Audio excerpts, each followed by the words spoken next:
Hello, you're listening to The Science of Successful Job Hunting with me, Mildred Talabi, author, speaker and blogger committed to inspiring and changing lives in business and careers.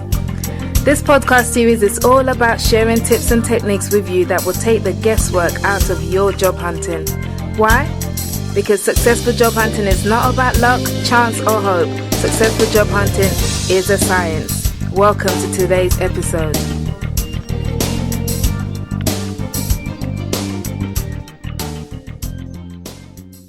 Hello and welcome to today's episode of The Science of Successful Job Hunting. And thank you so much for joining us on this podcast.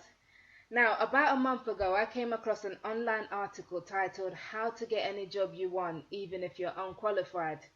Now, the title, I must say, really intrigued me. So naturally, I had to click through to read it, even though I was a little bit skeptical that it might be one of these spam advertorial type articles that you get online published by some random fake person on a random fake website. But I'm pleased to say that this article didn't fit that category. In fact, when I finished reading it, I simply had to have the author on the podcast to discuss this great topic. So it's my pleasure today to host Raghav Haran on The Science of Successful Job Hunting. Now, Raghav isn't just a one-hit wonder. As a regular blogger on landanyjobyouwant.com, Raghav shares unconventional strategies for individuals to do what you love, get paid what you're worth, and skyrocket your career growth. In his day job, Raghav is an entrepreneur, designer, and a marketer who has worked with some of the biggest venture capital firms in Silicon Valley, as well as with the New York Times Bestselling author Ramit Sethi, where he is currently specialising in product development. In today's episode, Raghav and I will be discussing some of his unconventional job hunting strategies, including his technique for getting any job you want, even if you're unqualified. So this promises to be a really exciting episode. So with no further ado, Raghav, welcome to The Science of Successful Job Hunting. Awesome. Thank you so much for having me. That was a really good intro. Brilliant. Am I pronouncing your name right, by the way? Yeah, that's perfect. Yeah, Raghav. Okay, awesome. So, Raghav, tell us in your own words exactly what it is you've done. Now I covered a bit of it in the intro, but what do you do and how did you get started on your own career journey? Yeah, so a few years ago, I started working with, I got these opportunities to work with Silicon Valley venture capital firms and these major tech entrepreneurs, best-selling authors, et cetera, et cetera. And landing good job offers was never like a huge problem for me, but I quickly realized that, especially among people in their 20s and 30s, they don't have the same sort of luck. So I figured that, over the past few months, I decided to take what I knew from my experience and package it up and share it with more people. And as you mentioned, that first post that I wrote, how to get any job you want, even if you're unqualified, that took off. So I knew that my point of view really resonated with a lot of people. And really, since then, I ended up getting 6,000 plus subscribers on my email list, got over 100 students in my courses, 13,000 readers. It's really been resonating a lot and very quickly. So it's really exciting. Oh, awesome. What courses is this that you do? Is it job hunting courses? Yeah, so the course is called Land the Perfect Job. So it's an end-to-end course I start off with helping people figure out what they want to do, and it goes all the way up to how to crush those interviews. Okay, brilliant. So have you always known what you wanted to do with your career? No, not at all. So in the beginning, well, I'm Indian, so naturally I'm drawn to do medicine. So in the beginning of my college career, I first started off on the pre-med track, and after that, after I decided that I didn't want to do that, I kind of flip-flopped and thought that I wanted to do like 10 different fields, like design, marketing, tech, and a whole bunch of different stuff. And then I finally started to try to narrow it down. I used to take personality tests and career assessment tests and things like that, and they would always give me really vague results that I didn't really know what to do with. So I kind of had to figure out my own process to narrow it down and figure out what I actually wanted to do. Ah, personality. Have you ever done the not the Myers-Briggs one? I did that one recently. StrengthsFinder 2.0. Have you heard of that one? Yeah. I haven't done that one, but I think I did I did something related to StrengthsFinder. But I mean, I think those are definitely useful. It gives you Yeah. insight into yourself and like what you're good at, what you're not so good at. But a big complaint that I hear from a lot of people is that it's not very concrete in terms of being able to tie it to a specific job title. So, for example, if you like if I like research, if I'm really good at like analysis, for example, that could be that could tie to like statistics, it could tie to like copywriting, it could tie to like law, like it's like so many different things, and you're like, what should I even do? So I take a more practical approach to it. No, I'm definitely with you, and I was really skeptical about personality tests as well, but that one is the one that I did, and I was like, whoa, this is Hmm. actually about 90% accurate, and it's quite helpful, so that's why I recommend it. But anyway, moving on. So that's really great. So you're along this line, you're kind of figuring out what you want to do, and then you're now settled. Is it product development? Is that the key thing that you do now, as well Yeah, as so the job thing? yeah, I mostly work with best-selling authors and entrepreneurs on helping them with marketing and getting the word out there. So copywriting, um, market strategy, and things like that for best-selling authors and entrepreneurs, mostly in the personal development space. Okay. So you said that you found that you've always found it easy to land job offers. I mean, who taught you? Did anyone ever teach you how to do these things, or did you just learn it, or is it something you're naturally born with? Um, I think I've always been pretty proactive in everything that I do. So whenever it came to jobs, I was very uneasy with just sending out my resume and not doing anything else. I'm like, what's actually happening here behind the scenes? Like, I don't know who's looking at it. Like, I need more control. So, so the way that I approached it was a much more proactive, like hands-on approach, and that's kind of how I started out. And it seems like that resonated with a lot of hiring managers as well. Okay, awesome. All right, so going back to the topic of today's episode. So we're talking about how to land any job you want, even if you're unqualified, you know. And on your website, the Land Any Job You Want website, in the bio, you mentioned that you've worked for some amazing top companies, etc., and that in your own job hunting process, you learned that practically none of the career advice that we're taught actually works.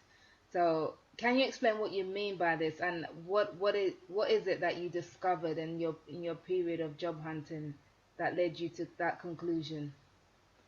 Yeah, so I think that uh, when it comes to like normal career advice that we're normally taught, I think that a lot of people focus too much on resumes and cover letters and like the normal and like and figuring out like what kind of experience you need to actually get that specific job. I think that those things are definitely important, but they matter a lot less than most people think.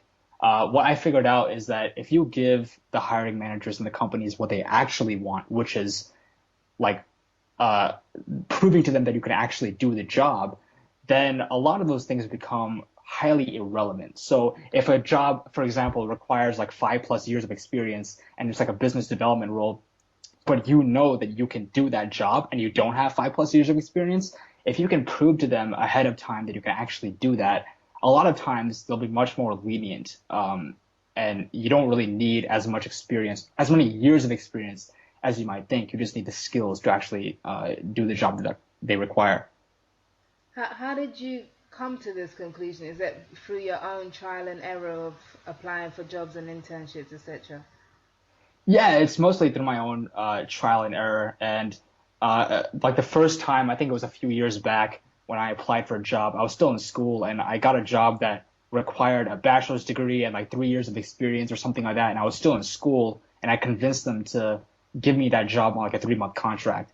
So then at that time, I was like, okay, so it seems like this stuff is not really set in stone and they're more flexible than you might think. Mm. Do you think it takes a certain level of confidence? I mean, because somebody else might look at a job that says, oh, you need a master's degree and say, oh my gosh, I don't have one, so I'm not even going to bother applying for this. So, what made you look beyond that and still go ahead and apply and say, hey, forget that what they're saying, this is what I think I can bring to the table? Well, I knew that I could actually do that job. So that specific job was business development and forming partnerships with different companies. So I knew that I could do that. I've done that before, and and I knew that you didn't really need a bachelor's degree. Like nothing about a bachelor's degree makes you any better at doing that specific job. So I think that's a big thing. Like, I mean, there's some jobs where if you really feel like having a master's degree or like taking certain classes or having certain qualifications makes you better at doing something, then I guess you have an argument that you might actually need those things. Like, for example, medicine and law, obviously, like those you need your qualifications and all that.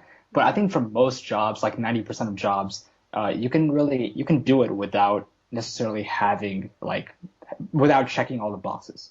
Okay, well, we're going to talk about the process of doing it because you share quite some detail about this on this article that you wrote. But you say that the average applicants obsess over getting the right credentials and being qualified on paper, whereas on the other side of the fence, companies obsess over finding the right person to solve their problems, regardless of qualification. So why do you think there's this mismatch in what the job seekers thinks the employer wants and what the employer actually wants? Well, I think that it could be like a lot of different things. I think that job seekers a lot of times care, like they take things too literally. So like if someone says you should have XYZ, they think that the person who made that decision is like an extremely, logical machine that never makes any mistakes at all, and they know exactly why they want those three things, and they should get those three things no matter what, or else they cannot work around it. But I mean, the person who made that decision, like who says like 3+ years of experience or 5+ years of experience, they're not like sitting down and calculating like, oh, if you have 4+ years of experience, it's not good enough, and if you have 4.5, it's good. Like they don't go into that level of detail. A lot of this stuff is more arbitrary than people think. But I think that job seekers don't realize that, and they take a lot of things at face value. Yeah, you say it's about, for employers, it's about eliminating candidates initially, isn't it? Yes. So, I mean, if you have a job description online and all you need is a resume to apply, every job description, every job advertisement probably gets like 100, 200, 500 plus applications. And the people behind the scenes don't have time to go through all that, especially because most people who apply for those jobs are not good. Like they just don't know what they're doing.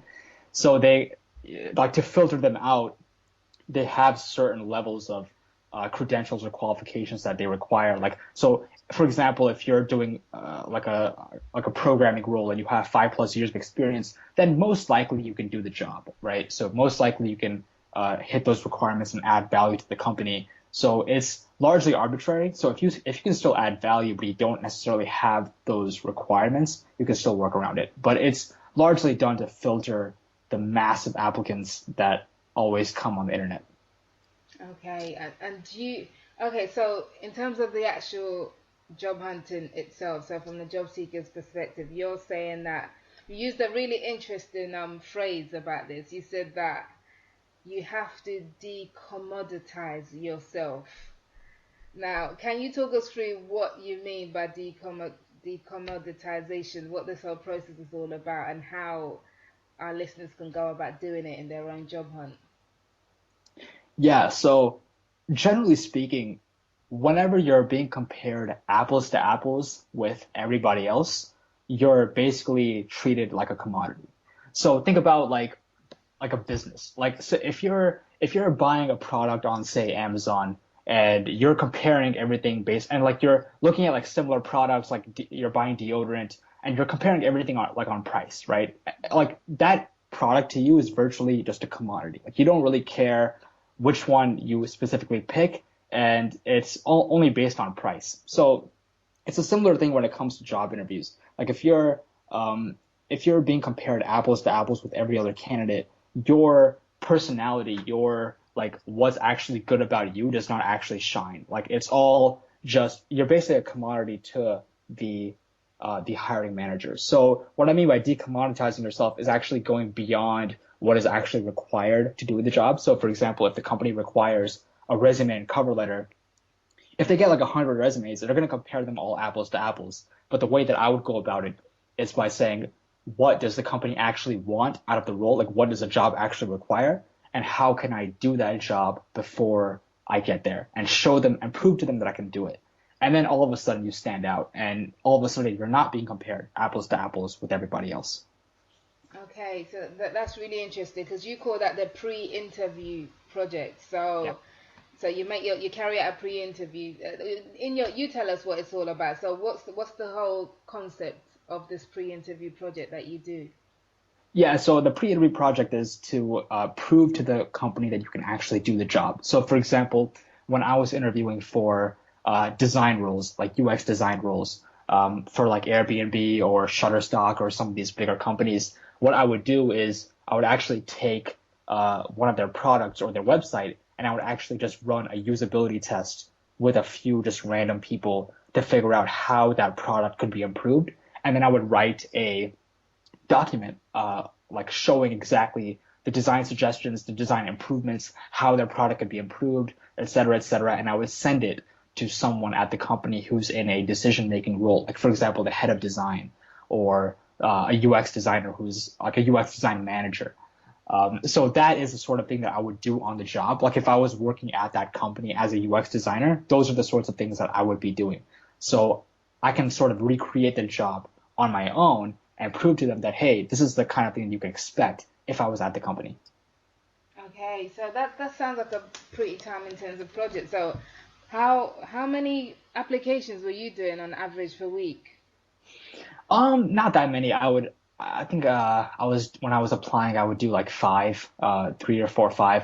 I think that, and I would convert quite a few actually. I think out of those Mhm. five, I got like 3 or 4 to respond to me. So you definitely have to be more selective in terms of the companies that you actually apply to because this stuff does take more time and you have to go all in. Mm. But you do get more response rates. And the people who respond to you actually view you better. So, for example, if you send out 100 resumes online and you get 4 callbacks for interviews, that they would actually view you less, like respect you less than someone who actually did a pre-interview project and proved to them that you can do the job and was proactive. They would actually view you better. So you actually have an upper hand when you go to the interview too. Mm. So how long did you take on average with each application and pre-interview project in hours? Um, I would say like probably 3 or 4 hours. It wasn't that much if you think about Okay. it. And would you send along your CV as well? Would you? What's the what's your approach? So you've done this project, and do you send along your CV and say, hey, I'm applying for this job, and by the way, I've also decided to do something a bit extra. Here it is. Is that Yeah, kind of what you do? yeah, pretty much. So I would send it to the head of design or whoever the decision maker is within that department at the company, and I would say something like, "Hey, I thought that I'm interested in this role. I noticed that you guys were hiring, and I've attached my resume and cover letter. I already applied. I usually just apply online anyways, but in addition to that, I would say just to show you, how interested I am and the value that I could bring. I decided to do X, Y, and Z for you guys. I've attached the document here if you want to look at it. Okay. And so you said you convert about 3 to 4 or 5. So for that one who doesn't get back to you, or do you feel how do you feel about does it is it kind of like, man, I wasted all this time and no response? Or is it still, hey, keep it moving? Actually, I actually like it when they don't respond because I actually use this approach as a way to screen the companies too. Because I'm like for me personally, I'm a very proactive, like ambitious person. So when I do work at a company, I'm not just gonna do what they tell me to do. I'm gonna be proactive. I'm gonna like try to find different ways to add value. And if they don't respect that before the application process, then they probably won't respect that if I actually get the job. So it's a way for me to screen them too. So the people who respect this approach and see eye to eye with me on and they respect it and actually respond to me, then those are the types of people who I would also want to work with.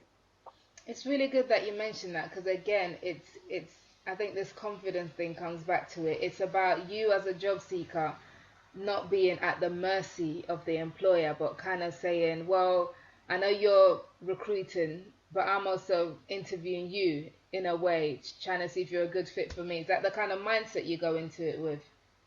Yeah, definitely. And I think that they respect that a lot more because if you're a discerning candidate and you're interviewing them too, they actually respect you and they actually value you more.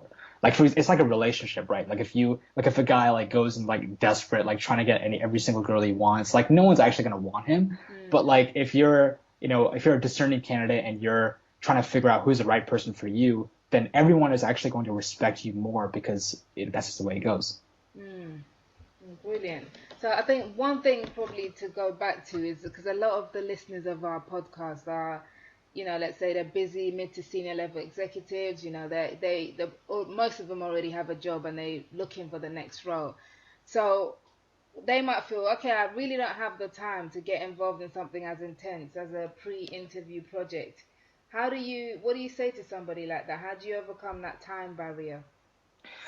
I would say so. There's a few different ways to approach it. Like if you can't recreate the job outside of the role, there's a couple different ways to approach it. You could do like a 30 to 60, 90-day plan. Like for example, if you're like in a finance position and you need a lot of say internal data to do your job, then you might not actually be able to do like financial analysis for the company on your own and send it to them, for example. But what you could do is talk to someone at the company, figure out what their challenges are, what kind of things they're working on, and you could come up with your own 30-day plan, 60-day plan, 90-day plan of what you would do or some ideas of things that you would do if you got that job and send it to them. And that also works very well too. Or you could write up a case study of a job, of a similar job that you did previously. So those things don't take that much time, but they're also very well received. Okay, but the key message is you have to go above and beyond the basically the job advert. Yeah, for sure. Okay. Okay, so let's say we've done this pre-interview project and you're feeling pretty pleased with yourself, and you kind of touched on it about making sure it gets into the right hands, someone who actually has decision-making power. How do you ensure that? How do you make sure it's not some HR person who just throws it into a pile with everyone else's? So if it's a smaller company, like say 50, 100 employees, like just a smaller, like not like a massive corporation, then I would say that you can just send it directly to like a decision maker in your role. So if you're applying to like a finance position, maybe you can send it to like who the person who might be your boss, like your direct boss at that company, like the head of finance, I don't know, or the head of design if you're applying for a design role, or the head of marketing, etc.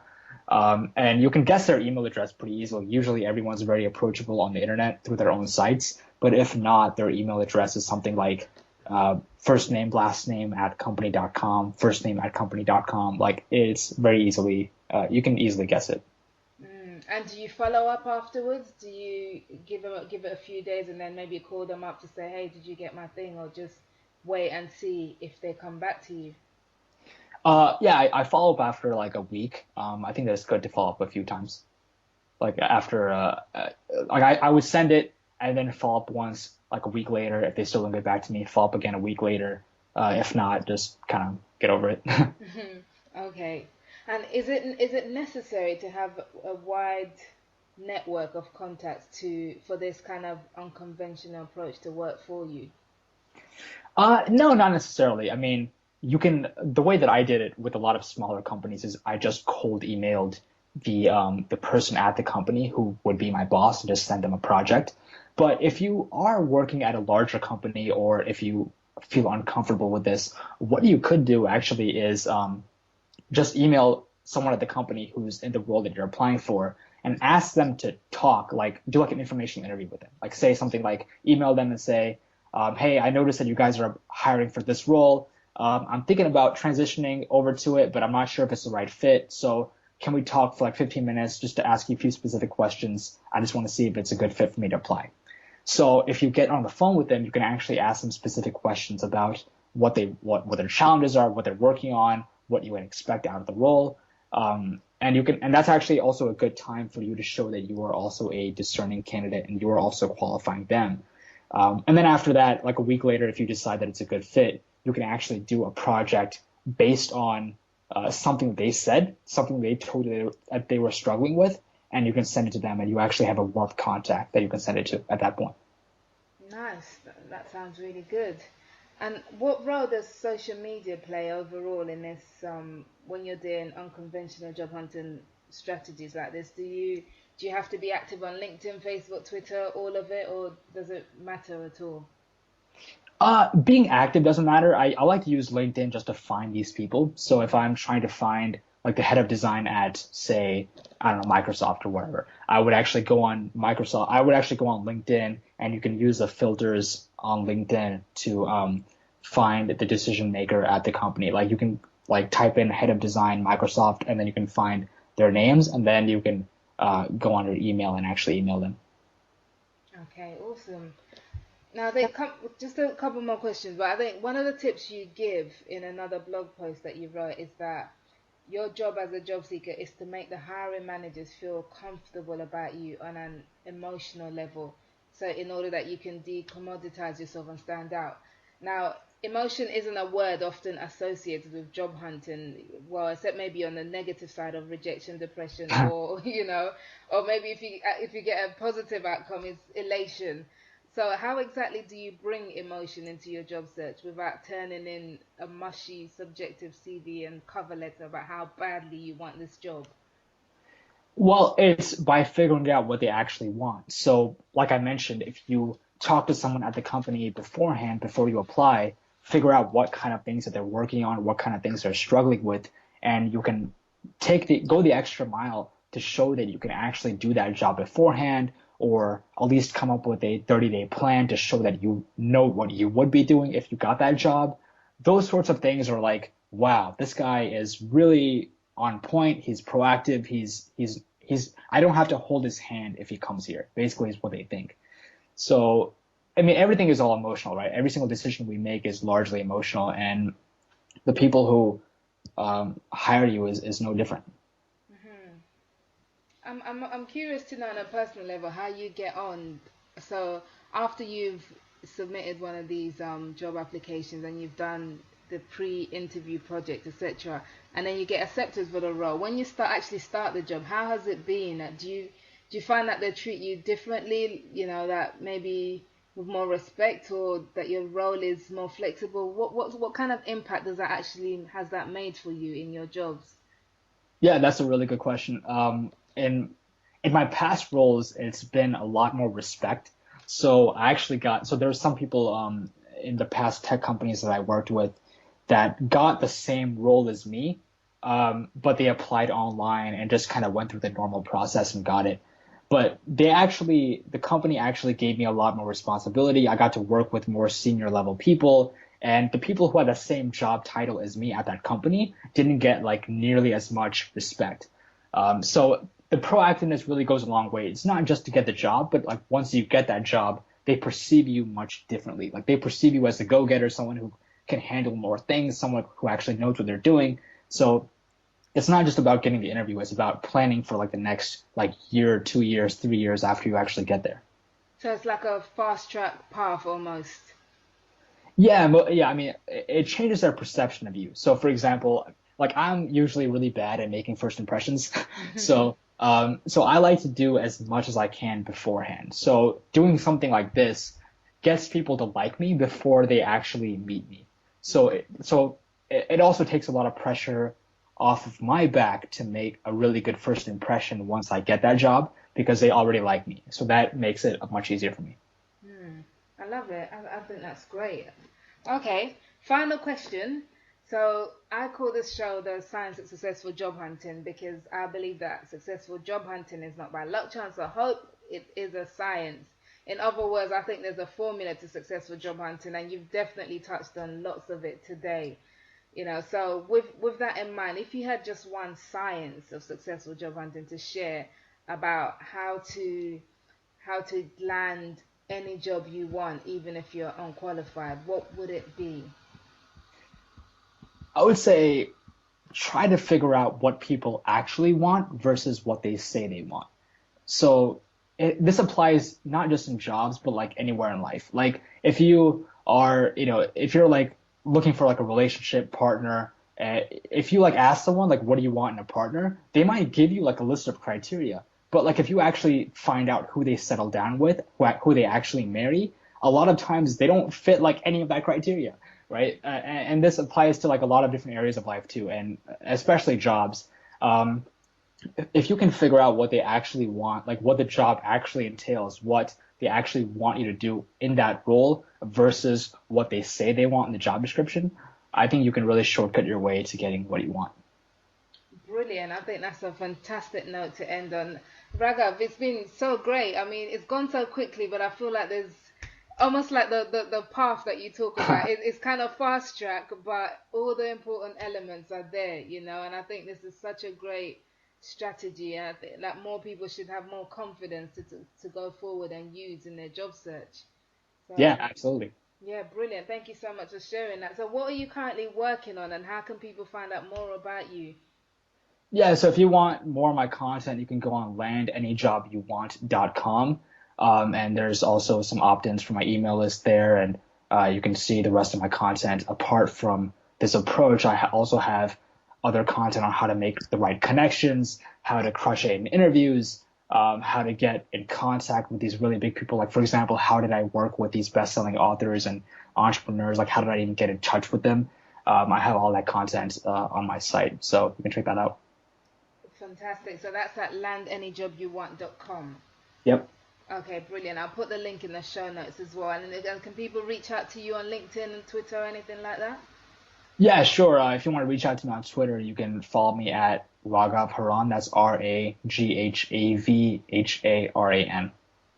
Okay, awesome. Raghav, it's been such a pleasure having you. Thank you so much for coming on the show. Yeah, it's been great. Thank you for having me. Brilliant. And thank you so much for listening on the other side. I mean, if you've enjoyed today's episode, please share the link with a friend, family member, or colleague who you think might benefit from it. I mean, the strategies that Raghav has shared today are absolutely brilliant for anybody who's currently looking for a job. So make sure you spread the word and let as many people know as possible about how to bypass the long process of job hunting. Now, also, please head over to iTunes and subscribe to this podcast, The Science of Successful Job Hunting, if you haven't already done so, to make sure you don't miss out on any of our weekly episodes. And while you're there, please take the time to rate the show, leave a review so we can continue to help more people get fulfilling work lives with this podcast. Thank you once again, and until next time, remember, successful job hunting is not by luck, chance, or hope. Successful job hunting is a science. Take care. You've been listening to the Science of Successful Job Hunting podcast series with me, Mildred Talabi. Now, if you're a mid to senior level professional looking for a change in your job or career, get in touch with me at www.cvmakeoverexpert.com for help with your CV, LinkedIn profile, and much more. That's www.cvmakeoverexpert.com. Until next time, take care and happy job hunting.